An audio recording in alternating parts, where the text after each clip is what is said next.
जो लोग हैं वो हिंदू को भड़काते हैं, कुछ लोग जो है मुसलमानों को भड़काते हैं।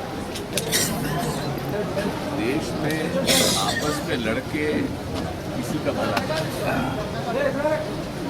जोड़ के और मिल के और प्यार मोहब्बत में ही हम लोग आगे आ रहे हैं। इसकी हमारी लड़ाई तो उन लोगों से है जो फिरका परस्ती साधकों को उठाते हैं। हर सबको अपना पालन करने का अधिकार है। अगर तुम चाहते हो कि जो सोशल इश्यूज हैं उसमें जैसे ट्रिपल तलाक की बात करते हैं, तो कहते हैं भाई समाज को सोचने दीजिए, हम लोग उसमें क्यों इंटरफेयर करें।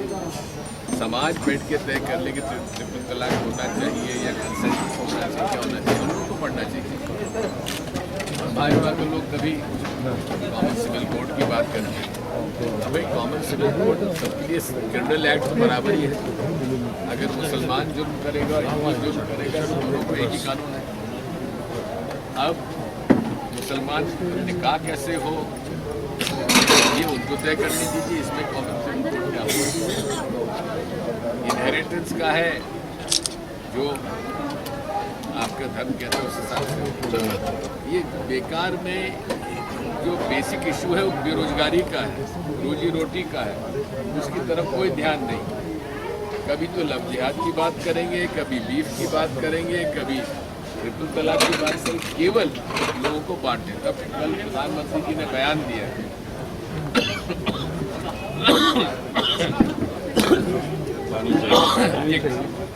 कब्रिस्तान तो होना चाहिए लेकिन शमशान भी होना चाहिए। अरे मेरे भाई प्रधानमंत्री, कब्रिस्तान भी होना चाहिए, शमशान भी होना चाहिए, तेरे को ये बात कहने की जरूरत क्यों पड़ रही है?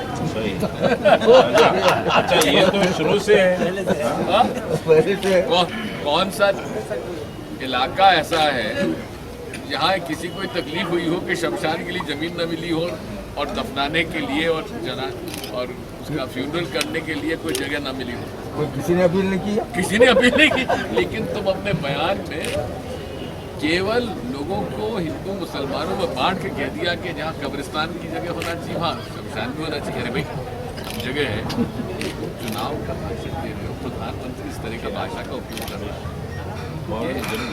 ये आदमी मूल रूप से, मैं आपसे आज कह देता हूँ, ये जब देखेगा कि इसका सब बिखर रहा है तो ये पाकिस्तान से लड़ाई करवाएगा 2018-2019।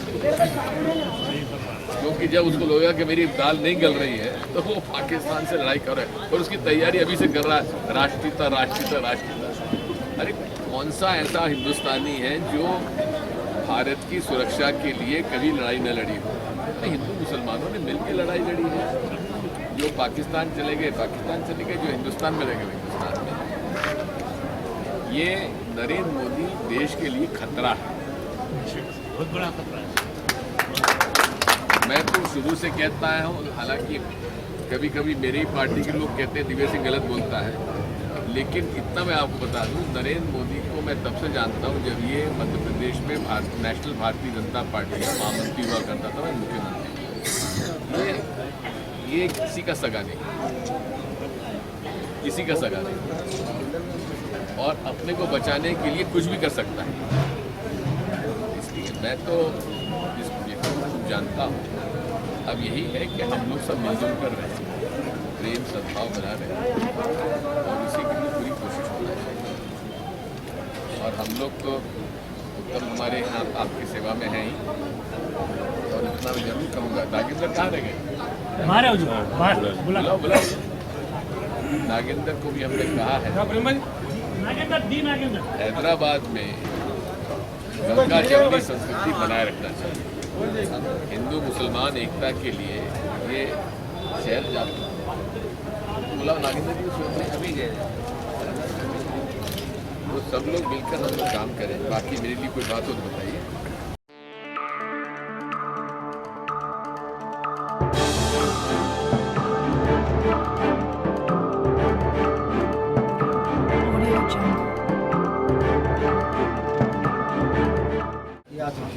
अब 8% करना है, लेकिन उन्होंने कुछ नहीं कर रहा है। सोहेल साहब और दीगर ने कर रहा है, लेकिन मैं तमाम कांग्रेसी भाइयों से मैं अपील करता हूं कि इसके साथ दें और ये इसको लाभ पे करें।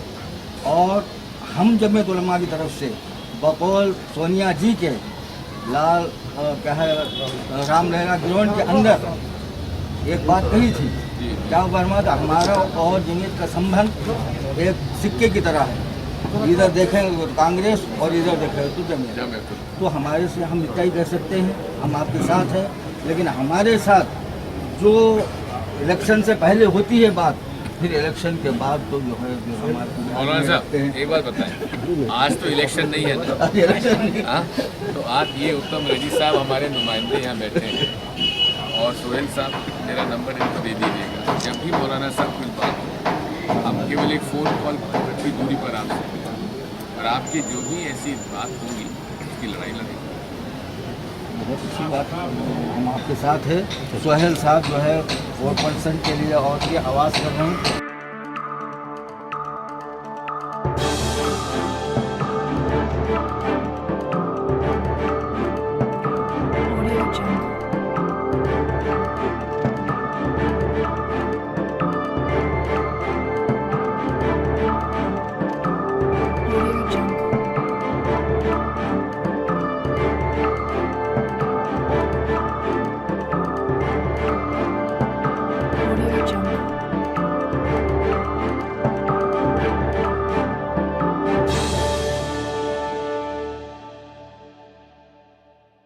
Audio Jungle.